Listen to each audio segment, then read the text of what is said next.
songs are like kids. You don't know if they're any good till you try them on other people. Everybody likes their own, you know what I'm saying? I should have tried this one on somebody. Because frankly, in our family, this isn't, like one of the crown jewels of the songwriting world. It's kind of embarrassing, actually, And I was making a record at the time, and I just walked in, put it down, walked out, didn't think anything about it. And the record came out, and it got real popular, and I got stuck doing that song for like decades, And if that's not bad enough, I've got a big, beautiful motorcycle, been sitting at home. We're on the road like 9-10 months a year, been doing this forever. And I love it, don't get me wrong. But it means that whenever we get home, there's a few days here, maybe a week there, during the holidays, a few weeks or something like that. Every time I got home, in the last few years, rain, snow, sleet, hail, fog, mist, ice storm, tsunami, hurricane, tornado, volcano, something, earthquake, something going on. And I would just look at my bike. I was just sitting in the woodshed. And I said, next time, I promise I'll get to you.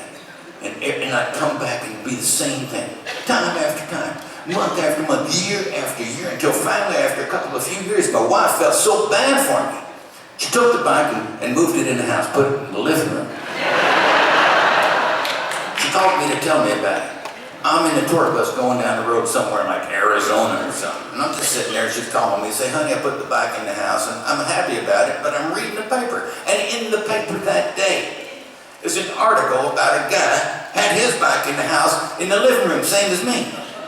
And he'd been working on it like during the winter, polishing, tweaking, getting ready for the good weather or something. So this was a story that was taking place in the cold weather part of the country, not like California, bike riding or something, year round, something like that. And the guy had been working on it for months, and finally, he couldn't wait any longer. So he started it up right there in the house.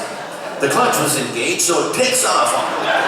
The guy leaps for the thing, his hand or something gets caught in the throttle, started dragging him around the living room faster and faster, till finally, he started going so fast, he goes through the sliding glass doors out into the street where it crashes into a bunch of stuff. He's lying on the pavement, screaming and crying. The wife calls the ambulance. The paramedics come. They take him on down to the hospital, all fix him, patch him up and everything. She's been sitting home for hours thinking, might as well clean up. So she gets the shop vac out there in the living room.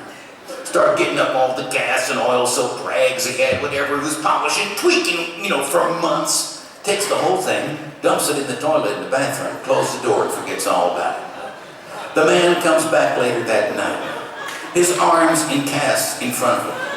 He's walking in thinking, this would be a good time going to the bathroom and light up a smoke or something. You couldn't make this up.